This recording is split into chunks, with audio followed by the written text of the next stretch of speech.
Hello, നമസ്കാരം. ഈ പുതുവർഷത്തിൽ face to ഫേസിൽ ഇന്ന് പ്രിയപ്പെട്ട ഒരു അതിഥിയുണ്ട് നമുക്ക്. മറ്റാരുമില്ല, ഒരു മുഖവരയുടെ ആവശ്യമൊന്നുമില്ല. നിരവധി വേദികളിലൂടെ സിനിമകളിലൂടെയൊക്കെ നമ്മളെ ചിരിപ്പിച്ച, ചിന്തിപ്പിച്ച ഒരു അതുല്യ പ്രതിഭ. അത് ജോബിച്ചേട്ടനാണ്. ജോബിച്ചേട്ടാ, നമസ്കാരം. നമസ്കാരം, വന്ദനം.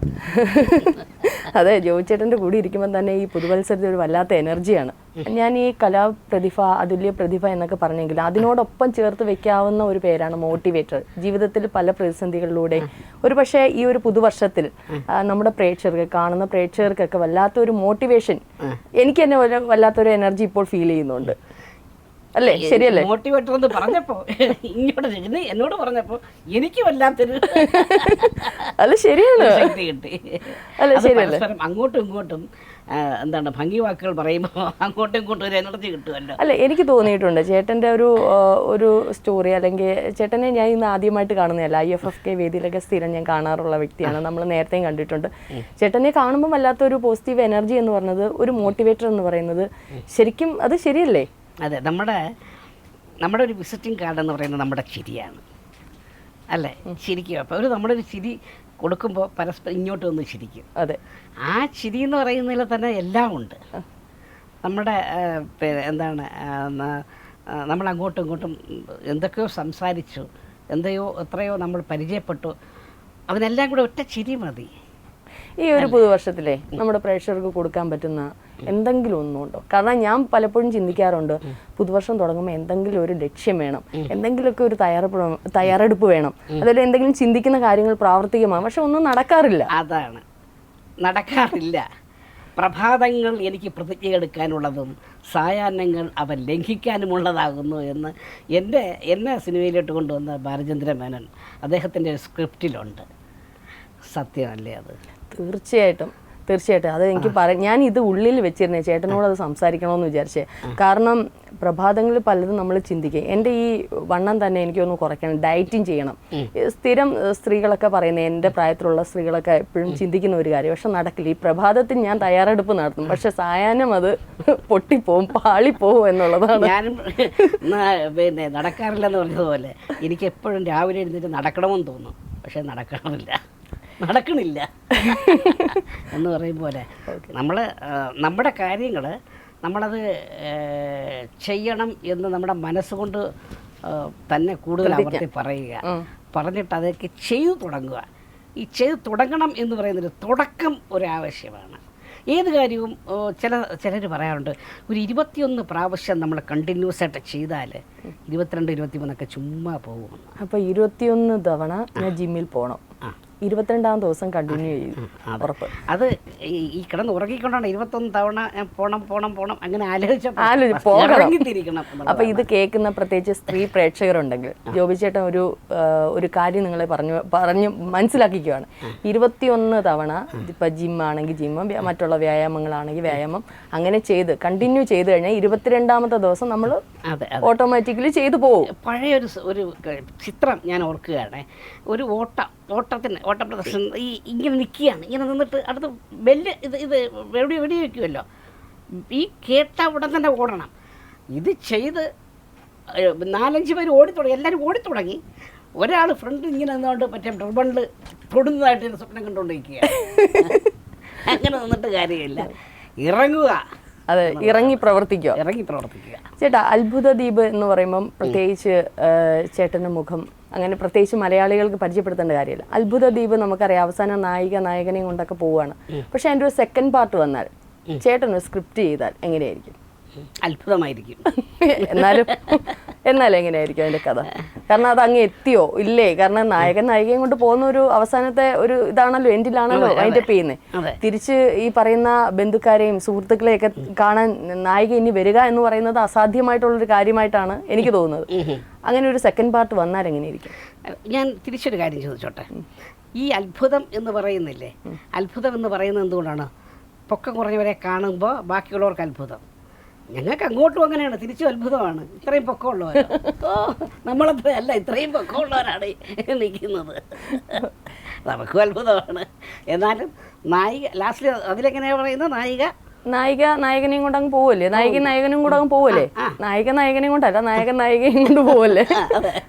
അപ്പം അതിന്റെ ഒരു സെക്കൻഡ് പാർട്ട് വന്നു കഴിഞ്ഞാൽ നായകനെയും കൊണ്ട് പോട്ടെ, ഇങ്ങോട്ട് വരട്ടെ, അത്ഭുത ദ്വീപിലോട്ട് വരട്ടെ. ചേട്ടൻ അവിടെ കാണും, ഈ ക്യാമറ ഇതിലോട്ട് ചാടട്ടെ എന്ന് പറഞ്ഞു ചാടട്ടെ. അത് ഓർത്തപ്പോഴാണ് ശ്രീനിവാസൻ ചേട്ടൻ. സത്യം പറഞ്ഞാൽ നമുക്ക് 2025 ഒരു തീരാ നഷ്ടം തന്നെയാണ്. ചേട്ടൻ്റെ നിരവധി സിനിമകൾ ഒരിക്കലും നമ്മളെ വിട്ടു പോകില്ല എന്ന് തന്നെ ഞാൻ പറയും. കാരണം ആ സിനിമകൾ ഇനിയും തലമുറയോളം കാണും എന്നുള്ളതാണ്.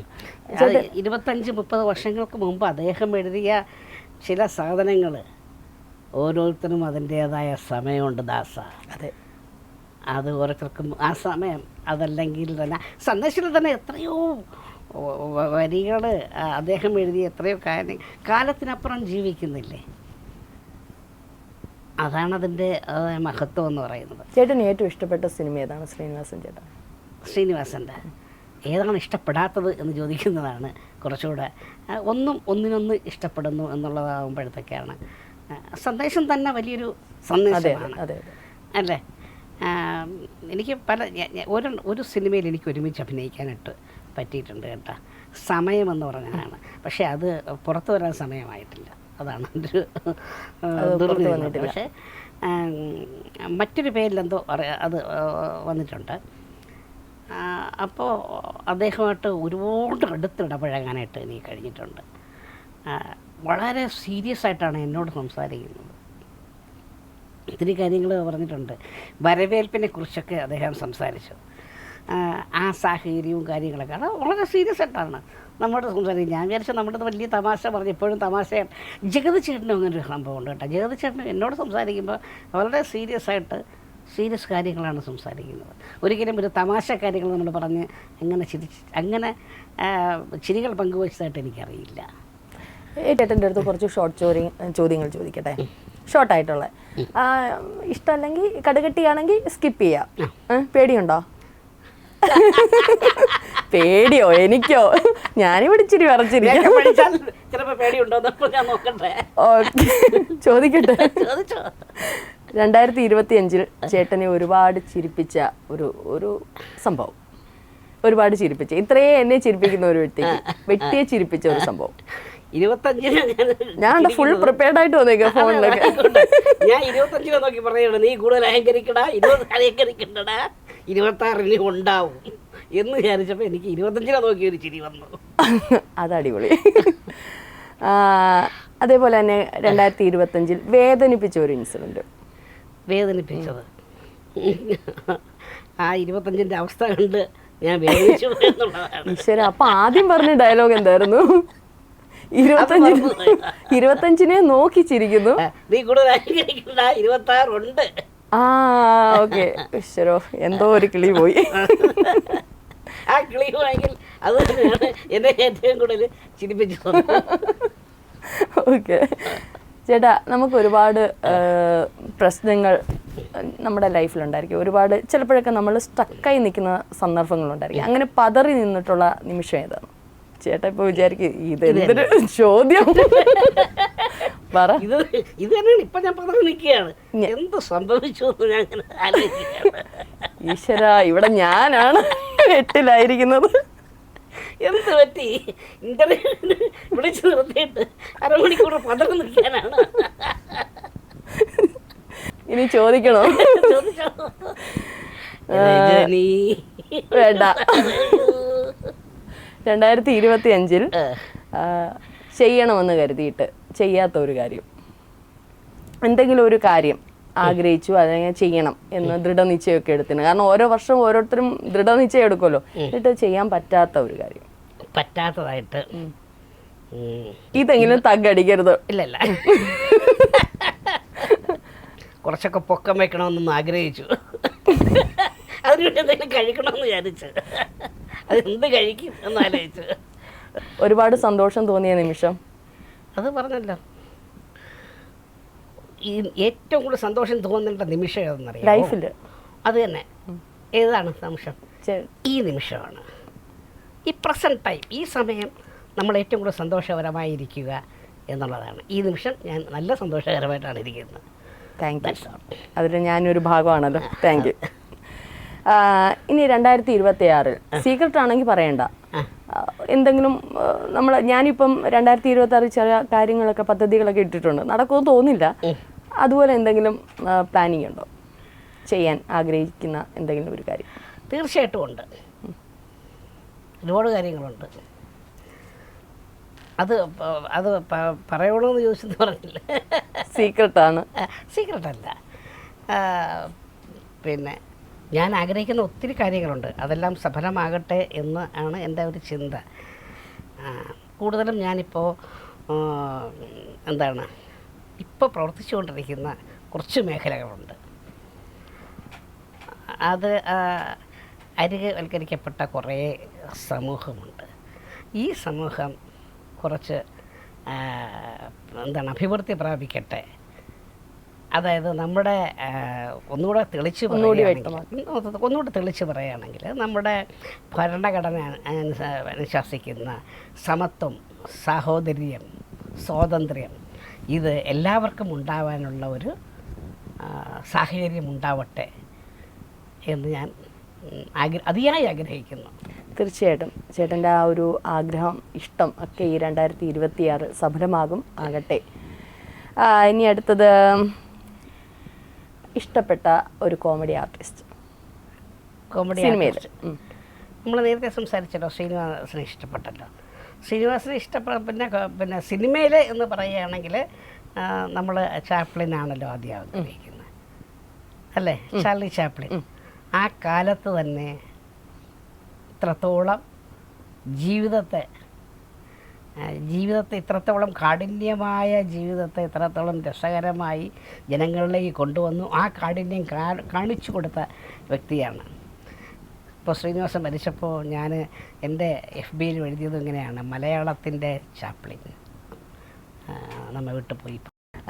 ചേട്ടൻ ഇന്നത് ചെയ്യണമെന്ന് ആഗ്രഹിച്ച ഒരു റോൾ, അതായത് ഒരു ചില സിനിമകളിലെ ചില നടന്മാരൊക്കെ നായകന്മാരൊക്കെ ചെയ്യുമല്ലോ, ഏത് റോളും ആയിക്കോട്ടെ, പക്ഷെ അങ്ങനെ എനിക്കിത് ചെയ്താൽ കൊള്ളാം, അല്ലെങ്കിൽ എനിക്കിത് ചെയ്യണം എന്ന് ആഗ്രഹിച്ച ഒരു റോൾ? ഭീമൻ്റെ റോൾ. എനിക്ക് ഭീമനായിക്കൂടെ? അത് നാടകമായിട്ട് ബന്ധപ്പെട്ടിരിക്കുന്നത്. സിനിമയായിട്ട് എന്തുകൊണ്ടായിക്കൂടെ? സിനിമയിൽ ഭീമനായിട്ട് എന്തുകൊണ്ട് അവതരിപ്പിച്ചുകൂടാ? തീർച്ചയായിട്ടും ആഗ്രഹിച്ചൂടെ? അതെന്തുകൊണ്ടാണ് ഭീമന്റെ റോള് തന്നെ? ഭീമന്റെ ഇപ്പൊ ചോദിച്ചില്ലേ, ഇപ്പൊ ഒരു നിമിഷം അതുകൊണ്ട് തന്നെ. അല്ല, ഭീമനെ എന്തുകൊണ്ടാണ് ഇഷ്ടപ്പെട്ടത്, അല്ലെങ്കിൽ ആ റോൾ എന്തുകൊണ്ടാണ്? അല്ല, ഇപ്പൊ ചോദിച്ചപ്പോൾ എനിക്ക് അസാധ്യമെന്ന് മറ്റുള്ളവർക്ക് തോന്നുന്ന റോളുകൾ നമുക്ക് ചെയ്ത് കാണിക്കാനൊരു താല്പര്യം ഉണ്ടാകുമല്ലോ, അതുകൊണ്ട്. ഇനി നമുക്ക് ചേട്ടൻ്റെ പാട്ടുകൾ ഞാൻ കേട്ടിട്ടുണ്ട്, ഒരു പാട്ട് പ്രേക്ഷകർക്ക് വേണ്ടി ഈ പുതുവർഷ ദിനത്തിൽ പാടിയാലോ? വാസ്തവം പറഞ്ഞാൽ നമ്മൾ പാടാൻ പറഞ്ഞാൽ ഞാനിപ്പോൾ പാടും. അത് കാരണം പാടാൻ അറിയില്ലാത്തത് കൊണ്ടാണ്. എനിക്കും അറിയില്ല, ഇതൊക്കെയല്ലേ ഒരു സന്തോഷം എന്ന് പറയുന്നത്.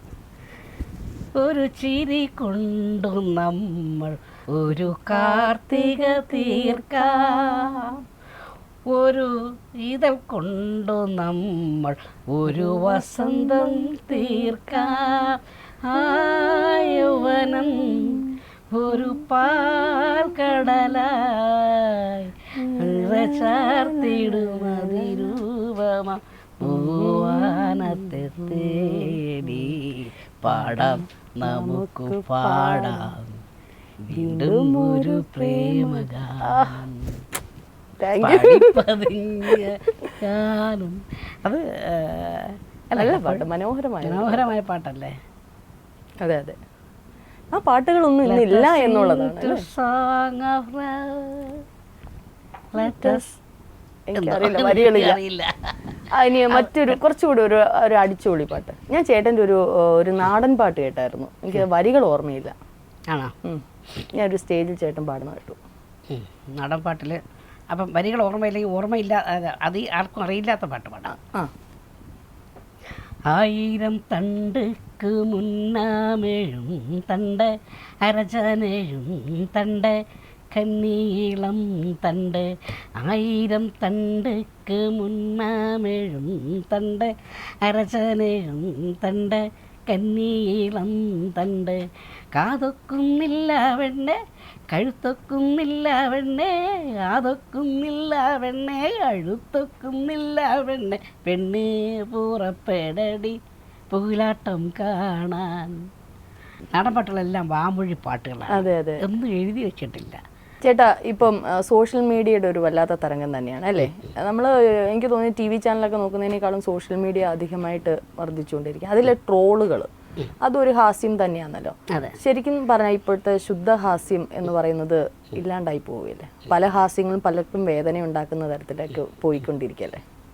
തീർച്ചയായിട്ടും അത് ട്രോളുകൾ എനിക്കിഷ്ടമാണ്. ഇപ്പോഴത്തെ ട്രോളുകളൊക്കെ ഭയങ്കര ഇൻസ്റ്റൻ്റായിട്ട് ഇപ്പം നടക്കുന്ന കാര്യത്തിന് ട്രോളിക്കൊണ്ട് ഒരുപാട് പേര്. അപ്പോൾ സാധാരണക്കാർക്കൊക്കെ ഈ ഒരു ഹാസ്യത്തിൻ്റെ അംശം ഉണ്ട് എന്നുള്ളതാണ്. ഹാസ്യങ്ങളും അതേപോലെ തന്നെ മറ്റുള്ളവരെ വേദനിപ്പിക്കുന്ന തരത്തിലുള്ളതാവരുത്. തീർച്ചയായും. ജോബി ചേട്ടൻ എന്ന് പറയുമ്പോൾ നമ്മളെ ഒരുപാട് ചിരിപ്പിക്കുന്നു. ഇപ്പം എന്നെ തന്നെ നിറയെ ചിരിപ്പിച്ച ഒരു കലാകാരനാണ്.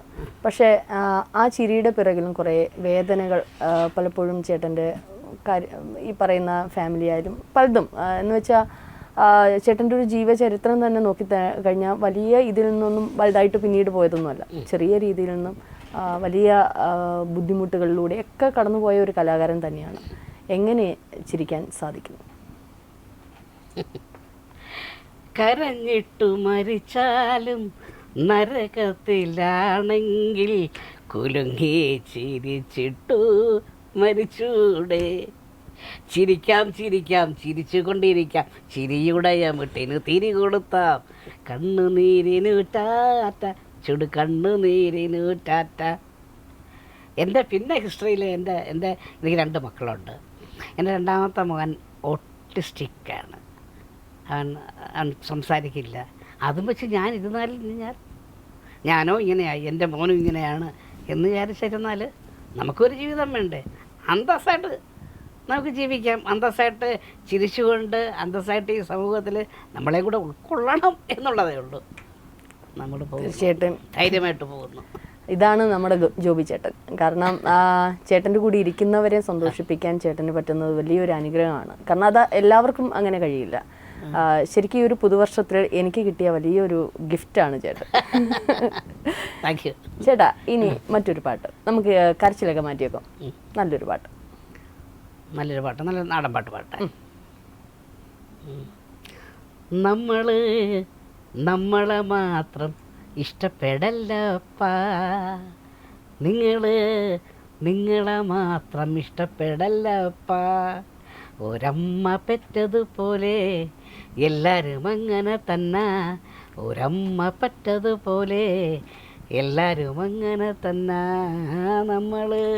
നമ്മളെ മാത്രം ഇഷ്ടപ്പെടല്ലപ്പാ, നിങ്ങളെ മാത്രം ഇഷ്ടപ്പെടല്ലപ്പാ. ഒരമ്മ പെറ്റതുപോലെ എല്ലാവരും അങ്ങനെ തന്നെ, ഒരമ്മ പെറ്റതുപോലെ എല്ലാവരും അങ്ങനെ തന്നെ. നമ്മളെ മാത്രം അല്ലാതെ എല്ലാവരെയും നമുക്കിഷ്ടപ്പെടാൻ കഴിയുന്ന ഒരു ലോകം. അതാണ് ഞാൻ നേരത്തെ പറഞ്ഞ സമത്വവും സാഹോദര്യവും ഉണ്ടാകുന്ന നല്ലൊരു ഭാരതം, നല്ലൊരു ഇന്ത്യ, നമ്മുടെ രാജ്യം അങ്ങനെ ആവട്ടെ എന്നെനിക്ക് ശരിയായ മോഹമുണ്ട്, ആഗ്രഹമുണ്ട്. ചേട്ടാ ഈ വർഷത്തെ IFFKയിൽ ഞാൻ ചേട്ടൻ്റെ ഇൻസ്റ്റ നോക്കിയപ്പോഴേ എല്ലാ വർഷത്തെ IFFKയുടെ റീലുകളൊക്കെ ഞാൻ കാണാറുണ്ട്. IFFKയിൽ ഒരു പ്രധാന സാന്നിധ്യം, നിരവധി താരങ്ങൾ വരുമ്പോഴും ഒരു പ്രധാന സാന്നിധ്യം ചേട്ടൻ്റെ എവിടെയുണ്ട്, ചേട്ടൻ്റെ ഫാമിലി ഉൾപ്പെടെ വരും. ഇത്തവണ നമുക്ക് ഏറെ പ്രത്യേകതയുണ്ട്. ഒപ്പം തന്നെ വേദനിപ്പിക്കുന്ന ചില സംഭവ വികാസങ്ങളും നമ്മുടെ സിനിമാ മേഖലയിൽ ഉണ്ടായിട്ടുണ്ട്. അവൾക്കൊപ്പം എന്നുള്ളൊരു ടാഗോട് കൂടിയാണ് ഒരു പക്ഷം സ്ത്രീകൾ ഉൾപ്പെടെ ചേർന്ന് നിൽക്കുന്നത് നമ്മൾ കണ്ടു. ഈ അവൾക്കൊപ്പം എന്ന് പറയുമ്പോഴും ചില തിരുത്തലുകൾ, ചില കാര്യങ്ങൾ സിനിമാ മേഖലയിൽ ആവശ്യമായിട്ടില്ലേ? ഒരു പ്രത്യേക കാര്യത്തിന് വേണ്ടിയാണെങ്കിൽ ആ അവൾക്കൊപ്പം എന്നുള്ളതിൽ ഞാനും ഉണ്ടായിരുന്നു, എല്ലാവരും ഉണ്ടാവുക. ചില വ്യക്തികളുടെ എതിർത്തുകൊണ്ട് പറയുന്നുണ്ട്, ഇല്ല അവരും അവൾക്കൊപ്പം തന്നെയാണ്, അവർ തെറ്റ് ചെയ്തിട്ടില്ല എങ്കിൽ അവരും അവൾക്കൊപ്പം തന്നെയാണ്. അപ്പോൾ പിന്നെ എന്താ പ്രശ്നം? ഇപ്പോൾ ഒരു നിയമം പുറപ്പെടുവിച്ചു, തെറ്റ് ചെയ്തവരെയൊക്കെ കുറ്റക്കാരാക്കി, ഇല്ലാത്തവരെ ചിലർ പഴിയായിരുന്നു, ഇല്ല അവരും ഉണ്ടായിരുന്നു. അവരും ഇല്ല എങ്കിൽ അവരും അവൾക്കൊപ്പം തന്നെയാണ്. അവൾക്കൊപ്പം എന്നതിൽ നമുക്കെല്ലാവർക്കും ധൈര്യമായിട്ട് നമുക്ക് നിൽക്കാം. അപ്പോൾ ഒരുപാട് പെൺകുട്ടികൾ എന്താണ് അവരുടേതായ ഒരു സ്വാതന്ത്ര്യം കാണിക്കും. ഞാൻ ചില്ല എന്ന് പറഞ്ഞൊരു സംഘടന ഞങ്ങൾ നടത്തുന്നുണ്ട്. ഞാൻ എൻ്റെ മോന് ഒരു ഓട്ടിസം മറ്റു മാനസിക വെല്ലുവിളികൾ നേരിടുന്ന കുട്ടികൾക്ക് വേണ്ടി ഉള്ളൊരു സംഘടനയാണ് ചില്ല ഇപ്പോൾ പ്രവർത്തിച്ചുകൊണ്ടിരിക്കുന്നത്. ഇതിനു മുമ്പ് അങ്ങനെയല്ലായിരുന്നു. തെരുവിലെ കുറേ കുട്ടികളെടുത്ത് വളർത്തിക്കൊണ്ടിരുന്നു. അങ്ങനെ ഒരു സംഭവം ഉണ്ടായിരുന്നു. അതുപോലെ തന്നെ തെരുവിലെ മക്കളെ ഏറ്റെടുത്ത് വളർത്തുന്ന ഒരു 10-22 വർഷമായിട്ട് അങ്ങനെ നടന്നുകൊണ്ട് HIV പോസിറ്റീവായിട്ടുള്ള നെഗറ്റീവ് മക്കളെ വളർത്തിക്കൊണ്ട് വന്നിരുന്ന ഒരു ആണ് ചില്ല. അതുപോലെ തന്നെ ട്രാൻസ്ജെൻഡേഴ്സിനെ ചേർത്ത് പിടിച്ചതായിരുന്നു ചില്ല. ഇപ്പോൾ ഞങ്ങൾ ചെയ്യുന്നത് പിന്നെ ഇതുപോലെ മാനസികമായ വെല്ലുവിളികൾ നേരിടുന്ന കുട്ടികളെയും ഓട്ടിസം കുട്ടികളെയും ഒക്കെ ഞങ്ങൾ ഇപ്പോൾ ഈ ഫെസ്റ്റിവൽ അമ്മയുടെ ഇത് പറഞ്ഞല്ലോ, ഫിലിം ഫെസ്റ്റിവലിനെ കുറിച്ച് പറഞ്ഞല്ലോ, ചലച്ചിത്ര അക്കാദമിയിൽ അമ്മയ്ക്ക് കിട്ടിയ സ്പേസ് അത് ഞങ്ങൾ കുക്കു പരമേശ്വരൻ ഞാനൊന്ന് എടുത്തു പറഞ്ഞോട്ടെ. കുക്കുവാണ് ഞങ്ങൾക്ക് അങ്ങനെ ഒരു സ്പേസ് നേടിത്തത്. കാരണം കുക്കു അമ്മയുടെ ജനറൽ സെക്രട്ടറിയാണ്, ചലച്ചിത്ര അക്കാദമിയുടെ പിന്നെ എന്താണ് വൈസ് ചെയർമാനും കൂടിയാണ്. അതുകൊണ്ട് തന്നെ ഞങ്ങൾക്ക് ആ സ്പേസ് തന്നു. അത് ഞങ്ങളുടെ കുട്ടികൾ അവിടെ ഇരുന്ന് അവരുണ്ടാക്കിയ സാധനങ്ങൾ മാലയൊക്കെ അവർ നല്ലവണ്ണം അവരത് ചെയ്തെടുക്കുന്നു. അത് അവിടെ വിപണനം നടത്താൻ അതിലൊരു പ്രോഫിറ്റ് കിട്ടുക എന്നുള്ളതല്ല, മറിച്ച് പിന്നെ ഈ പ്രേക്ഷകരായിട്ട് വരുന്ന അവരെയും ഇവരെയായിട്ട് ഒന്നിച്ച് ചേർത്ത് ഒരു എന്താണ് ഇൻക്ലൂസീവ് സൊസൈറ്റി ഉണ്ടാക്കുവാൻ വേണ്ടിയുള്ള ഒരു സാഹചര്യം ഉണ്ടാക്കുക. അതിന് നമുക്ക് കഴിഞ്ഞു എന്നുള്ളതിൽ വളരെ ചരിത്രത്തോടു കൂടി നമുക്ക് പറയാൻ കഴിയും. അങ്ങനെ ഒരു പിന്നെ എന്താണ് അങ്ങനെ ഒരു സൊസൈറ്റി ഉണ്ടാവട്ടെ എന്ന് ഞാൻ ആഗ്രഹിക്കുന്നു. ഈ ചില്ല എന്ന് പറയുന്ന സംഘടനയെ പറ്റി പറഞ്ഞാൽ അതിൻ്റെ കൂടുതൽ പ്രവർത്തനങ്ങൾ എന്തൊക്കെയാണ്? കൂടുതൽ പറഞ്ഞതുപോലെ പലർക്കും ഈ കാണുന്ന പ്രേക്ഷകർക്ക് അറിയണമെന്നില്ല. അപ്പം അതിൽ ഒരു പക്ഷേ കൂടുതൽ എന്തൊക്കെയാണ് പ്രവർത്തനം? കുട്ടികളാണ് ഈ ചെയ്യുന്ന മറ്റെന്തെങ്കിലും ഇപ്പോൾ 18 വയസ്സിന് മുകളിലുള്ള കുട്ടികളെയാണ്. കുട്ടികൾ എന്ന് തന്നെ പ്രത്യേകിച്ച് പറയാൻ പറ്റില്ല. പക്ഷേ ഈ 18 വയസ്സ് വരെ അക്കാഡമിക് ലെവലിൽ ഉണ്ട്, സ്കൂൾ വിദ്യാഭ്യാസം കൊടുക്കുന്നുണ്ട്. 18 വയസ്സ് കഴിഞ്ഞാൽ അത് കഴിഞ്ഞു. പിന്നെ ഇവർ വീട്ടിലെ 4 ചുവരുകൾക്കുള്ളിൽ കഴിയുകയാണ്. പ്രത്യേകിച്ച് സിംഗിൾ പാരൻ്റായിട്ടുള്ള അതായത് അച്ഛന്മാർ കളഞ്ഞിട്ട് പോകും, അമ്മമാരുടെ ചുമലിലായിരിക്കും എപ്പോഴും ഇവരുണ്ടാകുന്നത്. അപ്പോൾ ഇത്രയും കുട്ടികളെ ഞങ്ങൾ ചേർത്ത് പിടിക്കുകയാണ്. അപ്പോൾ ഇവർക്ക് അവരുടെ സ്കില്ല് എന്താണെന്ന് കണ്ടെത്തി ആ സ്കില്ലിനനുസരിച്ച് അവർക്ക് എന്ത് ഡെവലപ്പ് ചെയ്യാൻ കഴിയുമോ അത് നോക്കുന്നു. അവരുടെ സ്കില്ല് എങ്ങനെ ഡെവലപ്പ് ചെയ്യാം, എന്നിട്ട് ഏതെങ്കിലും ഒരു കമ്പനിയിലോ അല്ലെങ്കിൽ ഗവൺമെൻറ് സ്ഥാപനങ്ങളിലോ അവർക്ക് ആ സ്കില്ലനുസരിച്ച് എന്ത് പ്രവർത്തിക്കാം അങ്ങനെ കണ്ടുകൊണ്ട് അതിനു വേണ്ടി നമ്മൾ പിന്നെ അതിലേക്ക് കൊണ്ടുവന്ന് അവർക്കൊരു സ്ഥിര വരുമാനം ഉണ്ടാക്കുകയും ആ കുടുംബത്തെ എന്താണ് ഒരു പിന്നെ അവർക്കൊരു സന്തോഷകരമായൊരു ജീവിതം ഇത് ട്രെയിനിങ് സെൻറ്റർ പോലെ തന്നെയാണ് ഉണ്ടാക്കി കൊടുക്കുക. അതാണ് ഇപ്പോൾ എല്ലാവർക്കും അങ്ങനെ ഉണ്ടാക്കണമെന്നില്ല, എല്ലാവരും അങ്ങനെ ആവണമെന്നില്ല. അത്തരം കുട്ടികൾക്ക് നമ്മളൊരു സംരംഭം ഇട്ടുകൊടുക്കുന്നു. അവരുടെ മാതാപിതാക്കളുമായിട്ട് ചേർത്ത് അവർക്കൊരു സംരംഭം ഇട്ട് കൊടുക്കുന്നു. അതിലൂടെ അവർക്കൊരു സന്തോഷകരമായ ജീവിതം ഉണ്ടാവട്ടെ എന്ന് ആഗ്രഹിച്ചുകൊണ്ടതാണ് ഞങ്ങൾ കുറച്ച് പേരുണ്ട്, ഞങ്ങളെല്ലാവരും കൂടെ ഇപ്പോൾ ചെയ്തുകൊണ്ടിരിക്കുന്നത് അത്തരം പ്രവർത്തനങ്ങളാണ്. ഇപ്പോൾ ഞങ്ങളുടെ ചലച്ചിത്ര അക്കാദമിയിൽ ഒത്തിരി ഞങ്ങളെ ഹെൽപ്പ് ചെയ്തു. ഇപ്പോൾ ഗവൺമെൻറ് തലത്തിൽ കേരള സർക്കാർ സവിശേഷ എന്ന് പറഞ്ഞിട്ട് ഈ ജനുവരി 19 മുതൽ 21 വരെ 3 ദിവസം ഇത്തരം ഈ ഭിന്നശേഷിയായിട്ടുള്ള കുട്ടികളെ പൊതുസമൂഹത്തിൽ കൊണ്ടുവന്ന് അവരെ കാണിച്ചു കൊടുക്കുവാൻ വേണ്ടി ചെയ്യുന്ന ഒത്തിരി പരിപാടികളുണ്ട്. ഞാനും അതിനകത്ത് സജീവമായി ഇപ്പോൾ നിലകൊള്ളുകയാണ്. അപ്പം അത്തരം പ്രോഗ്രാമുകളിൽ ഒക്കെ ഇവരെയും കൈചേർത്ത് നമുക്ക് പിടിക്കാം എന്ന ആഹ്വാനമായി ഞങ്ങൾ മുന്നിട്ടിറങ്ങുകയാണ്. ശരിക്കും KSF-ന്ന് റിട്ടയർ ചെയ്തതിന് ശേഷം ഇത്തരത്തിലുള്ള അതിന് മുന്നേയും ചേട്ടൻ ഇത്തരത്തിലുള്ള സംഘടനകളുമായി ബന്ധം ഉണ്ടായിരുന്നു. ഇപ്പോൾ ഒതുങ്ങിയത് കൊണ്ട് എല്ലാവരും അറിയുന്നു. നമ്മുടെ പിന്നെ ഒരു ഇഷ്ടം അത്തരത്തിലായിരുന്നു.